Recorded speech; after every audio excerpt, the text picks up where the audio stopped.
예, 성경 말씀 스가랴 14장 20절에서 21절까지의 말씀입니다. 구약 성경 1168페이지.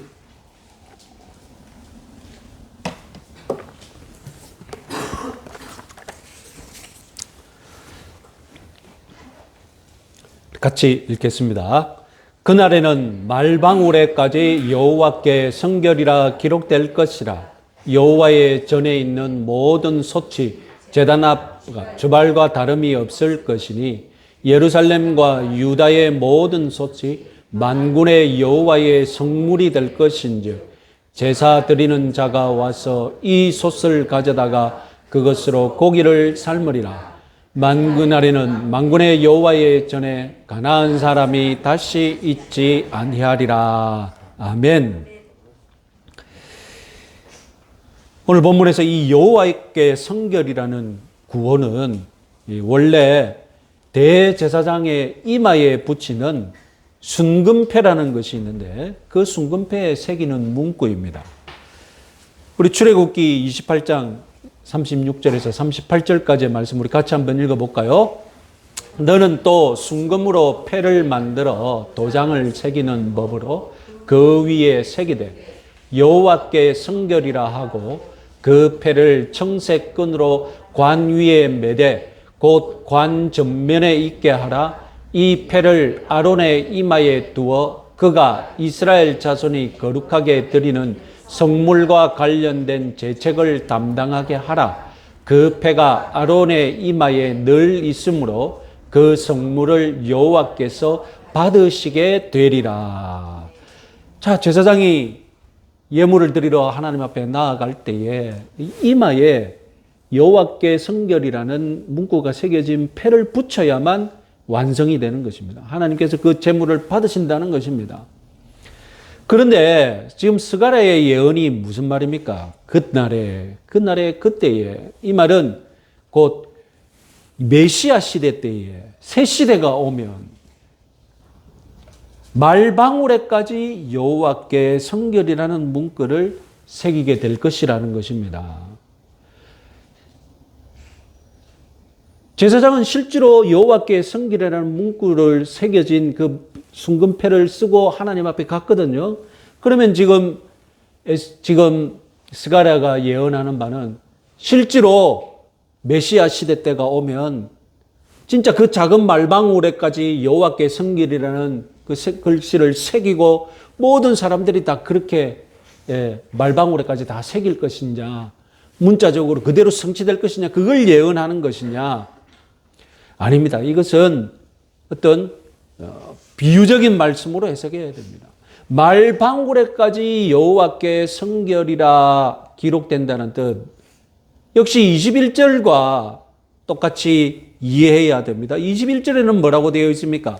예루살렘과 유다의 모든 솥이 만군의 여호와의 성물이 될 것인즉, 예루살렘과 유다의 모든 이스라엘 사람들이 다 그때 유대 민족들이 다 쓰고 있는 솥이 다 성물이 된다는 것은 그럼 다 성전에 다 들어간다는 말입니까? 성전에 다 바쳐야 된다는 말입니까? 그것이 아니라는 것입니다. 이 말이 무슨 말이신지, 말방울에까지 여호와께 성결이라는 말을 새기고 일반 사람들이 쓰고 있는 모든 솥이 다 성물이 된다. 여러분 눈치채셨습니까? 원래 구약의 율법에 의하면 여호와의 성물, 거룩하에서 구별된 물건들, 이것들은 성막이나 성전에서만 사용되는 그런 용도였죠. 그래서 구약에는 거룩의 등급이 있었습니다. 일상생활에서 쓰는 말방울이나 일상 평민들이 쓰는 솥, 그건 거룩한 것이 아니었습니다. 하지만 성전에서 쓰는 물건은 거룩하죠. 지성소에 들어간 것은 가장 거룩하고, 그리고 성소에 있는 것은 그 다음으로 거룩하고, 다음 성전 마당에 있는 것은 세 번째 3등급으로 거룩하고,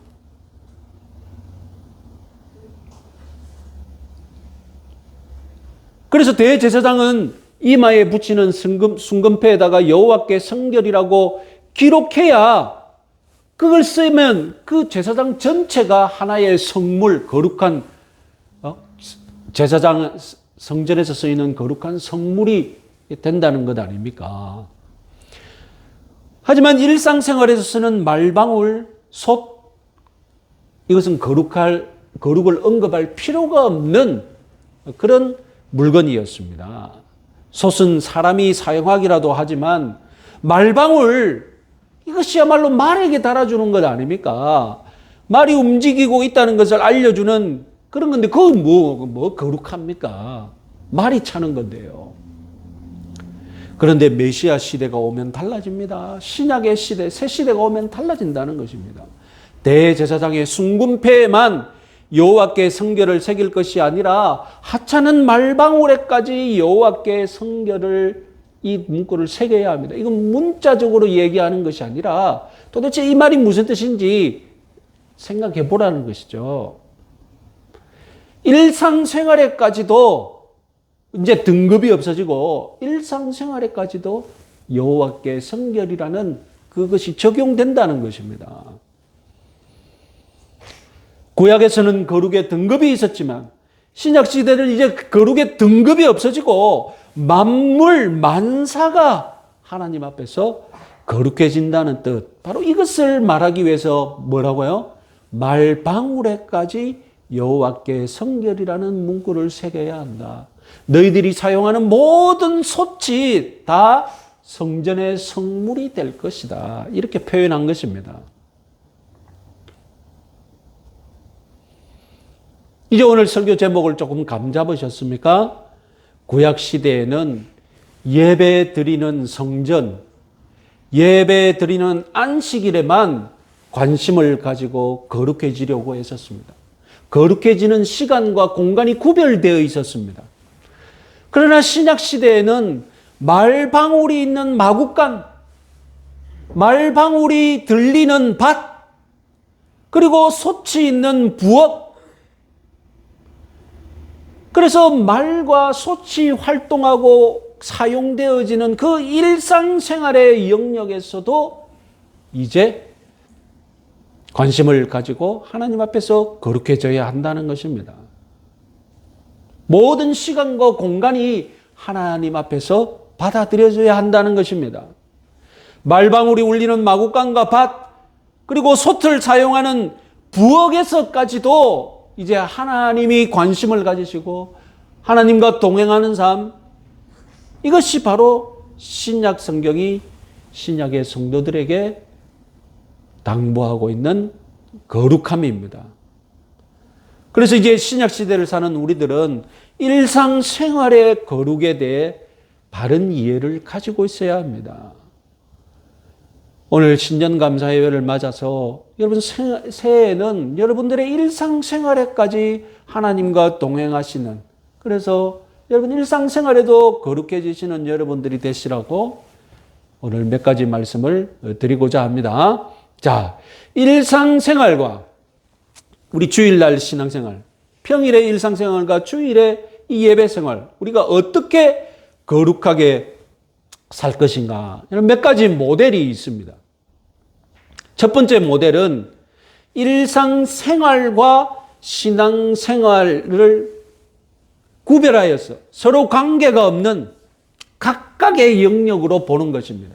그래서 일상생활과 신앙생활로 보는 것입니다. 구별되어서 각각이라는 겁니다. 그러니까 각각이니까 여기도 일상생활을 다스리는 법도가 있을 것이고, 이것과 별개로 주일날 예배드리는 주일을 보내는 법도가 따로 있을 것이고, 그래서 사회에서 내가 지내는 모습과 태도 따르고, 교회에서 내가 지내는 모습과 태도 일상생활과 별개된 구별된 다른 태도를 가지는 것입니다. 그래서 두 가지 태도가 다른 것이 어색하지가 않은 거죠. 구별되었다고 생각하니까. 그래서 신앙생활은 하나님 앞에서 영광을 돌리는 삶은 교회에서만 행하는 종교적인 활동이라 생각하고, 사역자, 내가 하나님 앞에서 말씀을 지키는 어떤 하나님 앞에 백성이다, 이런 것은 교역자, 목회자나 적용되는 것이라고 생각하는 것이죠. 여러분, 지금도 잊혀지지 않는 장면이 있는데, 투캅스라는 영화, 아주 오래된 영화지 않습니까? 그런데 거기 보면 그 비리 경찰관이 안성기고, 그죠? 박종훈이 이제 신입으로 청렴결백한 올바른 경찰로 한번 살아보겠다고 들어오지 않습니까? 그런데 안성이 닳고 다른 비리 경찰관이지 않습니까? 그런데 깜짝 놀라는 장면이 나오죠. 열심히 예배드리고 기도 따르고, 박정훈이 깜짝 놀라죠. 그래서 안성기가 나 교회 집사야. 영어 대사 보면. 나 집사야. 이러면서 딱 헌금을 세는데 헌금이 너무 많은 것 같거든요. 그러니까 어떻게 합니까? 예, 잘 드러내고 다시 헌금 내는 장면이 있죠. 여러분, 안타깝게도 오늘날 교회에서도 이 불신자보다 더 겉모술수에 능한 성도들을 찾을 수 있을까요? 없을까요? 왜 이런 일이 벌어집니까? 왜 이런 삶이 가능합니까?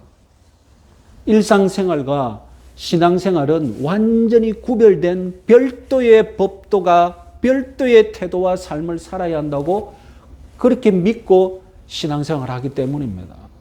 여러분들의 사고방식은 어떻습니까? 여러분들의 삶에서도 일상생활과 주일생활은 구별되어 있습니까? 관계가 없습니까? 두 번째 모델은 신앙생활을 위해 일상생활을 사는 것입니다. 일상생활을 하는 목적이 신앙생활 잘하는 것이라는 그런 가치관이죠. 첫 번째 모델과 차이점이 무엇이겠습니까? 첫 번째 모델과 크게 차이점은 없는 것 같습니다. 왜냐하면 이분도 신앙생활과 일상생활을 구별하기 때문입니다. 그런데 첫 번째 모델과 차이가 있는 것은 우선순위가 있는 것이죠. 우선순위가 어디에 있습니까? 우선순위가 신앙생활의 우선순위는 있습니다. 신앙생활의 우선순위는 있는데 일상생활과 신앙생활을 구별하면서 좀 더 신앙생활을 우선시하는 태도죠.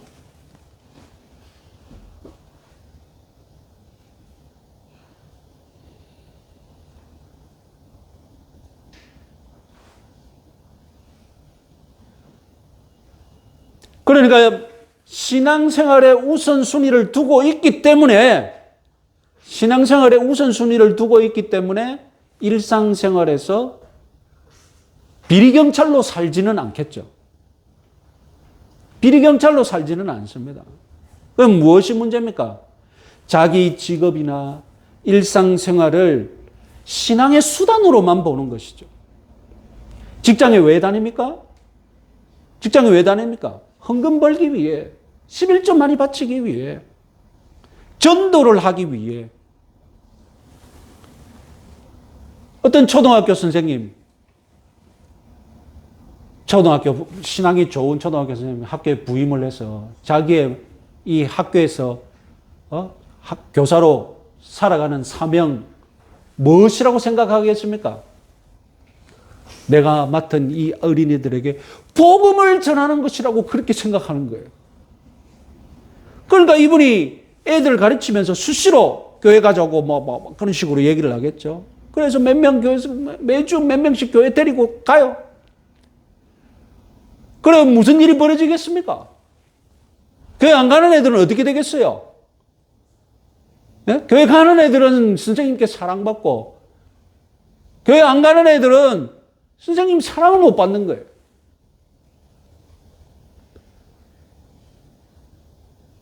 자기가 다니는 학교를 그냥 황금 어장으로만 생각해요. 전도의 대상으로만 보는 거예요.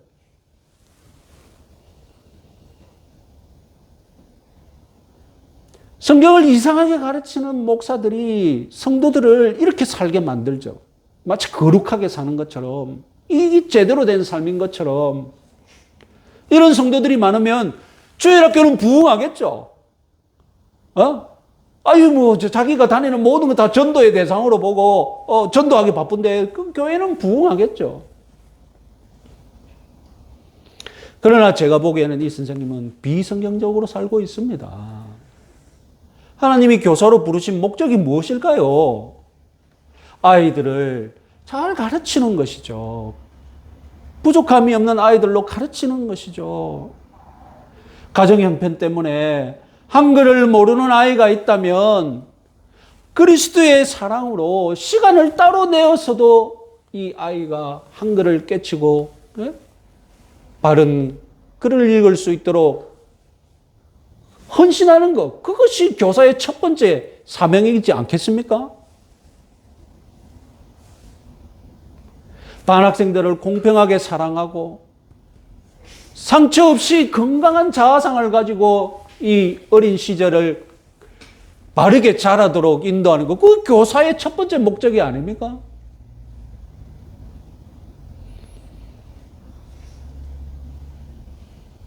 또 다른 예를 들어봅시다. 교회 청년부에서 신앙생활을 잘하는 임원들 중에 취직 못하고 있는 청년들이 있는 거예요. 그래서 교회 집사님 중에 사업체를 운영하는 사장 집사님이 그 청년들 교회에서 보니까 예의도 바르고 교회도 열심히 하고 기도도 잘하고 하니까 신앙이 좋으니까 우리 회사에 취직을 시켰어. 근데 무슨 일이 벌어졌겠습니까? 네? 허구한 날 청년부로 달려가는 거야. 이 회사에 갑자기 일이 많이 생겨서 이 직원들이 야근을 내야 되는데 청년부 모임 있다고 그냥 가버리는 거야. 칼퇴근해버리는 거야. 애사심이 없어. 교회만 생각하는 거야. 교회만 생각.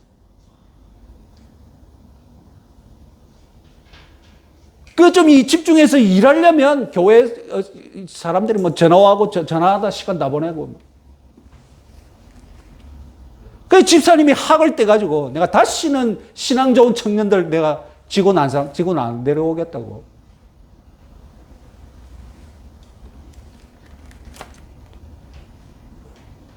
이것이 신앙생활을 위한 일상생활. 우리 일상생활이 그저 신앙생활을 위해서만 존재한다는 그런 가치관을 가질 때 벌어지는 일입니다. 자, 세 번째 모델이 있습니다. 세 번째 모델은 일상생활 속에 신앙생활을 데리고 오는 것입니다.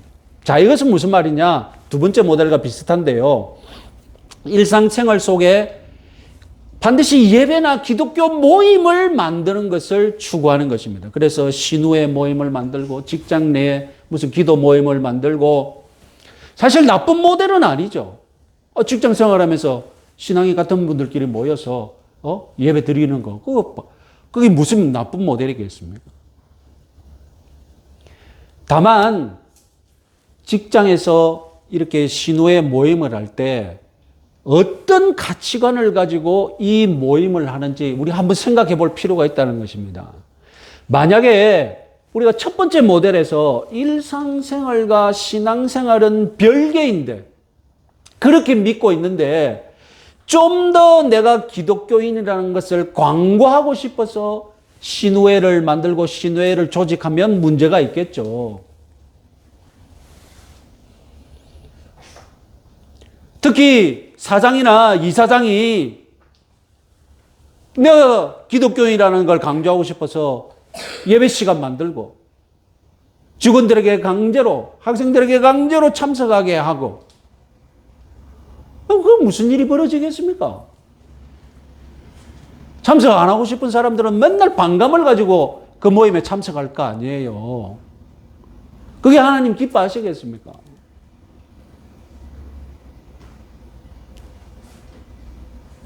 사장이라면 그리스도인답게 직원들 복지에 좀 더 신경 쓰고 그러면 오히려 더 좋아하지 않겠습니까? 직원이라면 회사가 바쁠 때는 자청해서 야근하고 그렇게 회사를 더 사랑하는 모습을 보여주는 게 오히려 더 감동받지 않겠습니까? 자, 이제 마지막 모델, 네 번째 모델 보겠습니다. 네 번째 모델은 신앙생활로서 일상생활을 보는 것입니다. 내 일상생활 전부를, 그 자체를 신앙생활과 똑같이 생각하는 거예요. 일상생활의 허드렛 일까지도 하나님이 기뻐하시는 일이라고 믿고 무슨 일이든 어떤 곳에서든 예배 드리는 자세로 일상생활을 살아가는 태도입니다. 여러분, 영혼만 소중히 여기고 몸을 무시하는 기독교가 사이비 이단입니다. 우리는 몸의 부활을 믿습니다. 왜냐하면 하나님이 이 몸을 소중히 여기기 때문입니다. 마찬가지로 주일날 예배만 소중히 여기고 일상생활을 무시하게 하는 기독교 역시 이단 사이비입니다. 종교개혁자들이 만인 제사장설을 가르쳤습니다. 오늘날 개신교 교회는 모든 성도들이 제사장이라는 이 만인 제사장설을 중요한 신앙 고백으로 다 따르고 있습니다. 그러면 여러분들이 만인 제사장이면 여러분들 다 제사장인데 어디서 제사장으로 살라는 것입니까? 오늘 이 예배 시간에 여러분 다 제사장으로 하나님 앞에 서라는 것입니까? 만인 제사장설이? 아니죠. 여러분들 직업과 상관없이 여러분들이 어디에 있든지 모든 시간, 모든 장소에서 어떻게 살아가는 것입니까? 하나님 앞에서 부름받은 제사장처럼 살아가라는 것이 만인 제사장설 아닙니까? 목사만 하나님 앞에서, 교역자만 하나님 앞에서 제사장처럼 살아야 될 것이 아니라 가정주부도, 그리고 시장에서 물건을 파는 사람도, 모든 사람들도 다 하나님 앞에서 제사장처럼 살아가라는 것이 만인 제사장설 아닙니까? 그러니 평일에 일상생활의 이 현장에서 열심히 사는 삶, 그 자체가 바로 예배이며 그런 삶의 예배를 드리는 평신도들이 다름 아니라 만인 제사장, 이 제사장 중에 제사장임을 여러분 믿으시기 바랍니다. 일상생활을 무시하는 기독교, 다름 아니라 만인 제사장설을 무시하는 이단 사이비입니다. 여러분 아주 재밌는 책이 하나 있습니다. 우리 책 그림 한번 보겠습니다. 책 제목이 뭡니까? 월요일을 기다리는 사람들이라는 책입니다. 이건 번역된 책이고요. 원서를 보시면 Thank God It's Monday라고 되어 있습니다. 원래 영어권 세계에서는 금요일부터 주말을 맞이하니까 하나님 금요일을 감사합니다라는 말이 있죠. 그래서 Thank God It's Friday라는 말이 있습니다. 줄여서 뭐라고 합니까? 첫 글자만 따서 TGIF라고 하지 않습니까? 간단하게 금요일을 맞이하면 외국 사람들은 TGIF 이렇게 말하는 거예요. 그러면 그런데 금요일을 맞이해서 Thanks God It's Monday 이렇게 말해보자는 것입니다. 월요일을 맞이해서 그런 성도들이 되자는 것입니다.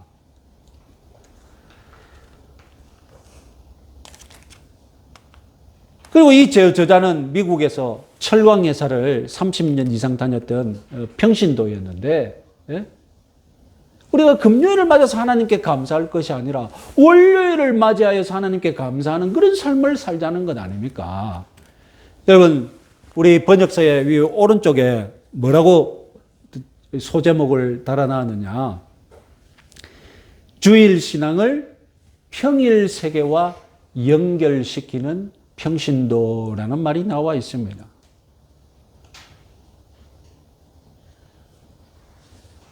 무슨 뜻인지 아시겠죠? 주일 혹은 이 휴일을 보내고 월요일에 출근하니 갑갑한 마음이 들죠. 그래서 우리나라는 그걸 뭐라고 합니까? 월요병이라고 하죠. 그런데 이 책의 제목이 말하는 바는 복음을 성경적으로 이해하고 적용하는 성도라면, 제대로 신앙을 가진 분이라면 월요병이 아니라 월요일을 기다리는 사람, 하나님 월요일을 주셔서 감사합니다, 그렇게 말할 수 있는 사람이 되어야 한다는 것입니다. 왜요? 내 일상생활 자체를, 내 일상생활 전부를 하나님이 기뻐하시기 때문에. 주일에도 하나님 만나고 예배 드렸지만 주중도, 가정에서도, 내 직장에서도, 내 일상생활 영역에서도 하나님께 영광 돌리는 삶을 살고 싶으니까, 그래서 월요일이 주일만큼 기다려지는 시간이 되는 것입니다. 지금 저는 계속해서 네 번째 모델에 대해서 말씀드리고 있는 겁니다. 모델, 첫 번째 모델, 두 번째 모델, 세 번째 모델. 여러분, 분명히 월요병이 있죠. 월요병이 있습니다. 왜냐하면 주일날 너무 많은 섬김과 너무 많은 봉사를 해서 지쳤거든요. 신앙이 좀 있다면 그냥 교회에서 내버려 두지 않죠. 주일날만 아침부터 저녁까지 풀코스로 막 헌신하게 하죠. 부려먹는 거예요. 안 피곤할 수가 없죠. 요즘 젊은이들 말로 빨대 꽂아놓고 쪽쪽 빨아먹는 거예요. 그러니까 교회는 잘 되죠. 그런 성도들이 많으면 교회는 잘 되죠. 부흥하겠죠. 그 결과 그렇게 탈진한 성도들이 상처받으면 어떻게 되겠습니까? 가난한 성도가 됩니다. 실제로 여러분, 가난한 성도들 중에 교회에서 남부럽지 않게 충성 봉사하시던 분들이 많습니다. 그러다가 상처 한번 받으니까 다시는 교회 안 나가는 거예요. 그래도 신앙은 있다고 가난한 성도로 살아가는 겁니다. 여러분, 저는 여러분들이 주일 예배도 잘 드리고, 그리고 월요일을 기다리는 성도들이 되기를 바랍니다. 그래서 월요일부터 시작되는 여러분들의 일상생활에서 하나님과 동행하시고 기쁨 충만하시고 보람 충만한 삶을 사시기 바랍니다. 여러분, 이 설교를 준비하면서 우리 교회 4대 강령을 5대 강령으로 바꿨습니다. 작년까지는 4대 강령이었습니다. 한번 보시죠, 주보요.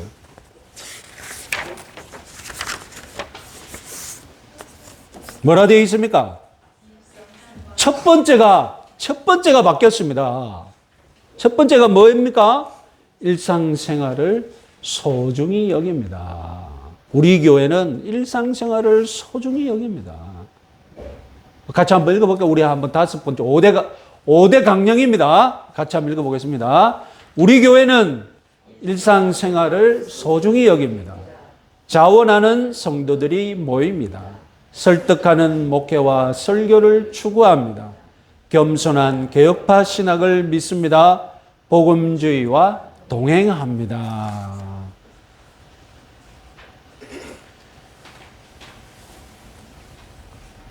여러분, 사실 새해 1월 1일 어떻게 보면 특별한 날이 아닙니다. 그냥 여러분, 새해라고 뭐 특별하게 바뀝니까? 우리의 일상은 그냥 변함없이 계속됩니다. 이 일상이 그냥 몇십 년째 계속되어 오는 사람도 있을 것이고, 앞으로 2023년 새로운 일상이 시작되어서 또 새로운 일상이 또 수십 년간 갈 사람도 있을 것이고, 그냥 여러분, 지속되는 일상을 그냥 1년 단위로 잘라놓은 것밖에 아니지 않습니까? 그렇잖아요. 우리가 뭐 작년 어제 살던 사람하고 오늘 살던 사람하고 다릅니까? 그냥 1년 잘라놓은 바람에 새해가 돼버린 거예요.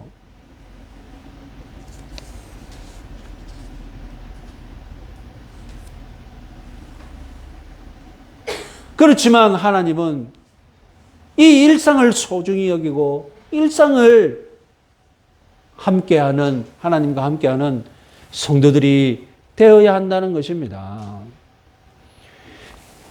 일상이 주일을 위해 있는 것이 아닙니다. 어떤 분은 그렇게 여러분들에게 가르치겠죠. 그러나 저는 오늘 여러분들에게 분명하게 말씀드립니다. 주일이 여러분들의 일상을 위해 있습니다.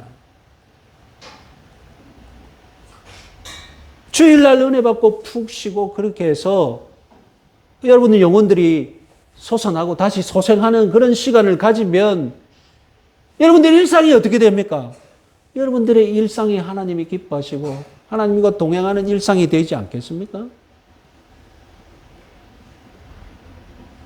일상을 무시하고 일상은 주님과 상관없이 살다가 주일날만 잘 지키는 그런 삶 사지 마시고 우리 2023년에는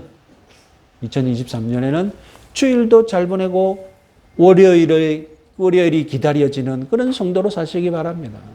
금상첨화의 삶을 사시기 바랍니다. 이 금자가 비단 금자입니다.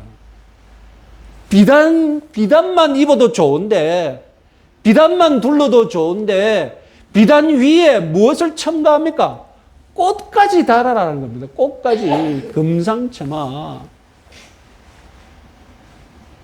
그 빛나는 비단 위에 아름다운 꽃까지 장식된 그런 삶을 사시기 바랍니다. 주의를 잘 지키면 비단을 두르는 삶이 되겠죠. 그러나 월요일도 기다리면서 월요일도 일상도 멋지게 보내시면 비단 입고 그 위에 꽃까지 두르는 그런 금상첨화의 삶을 2023년 다 사시면서 승리하시기 바랍니다.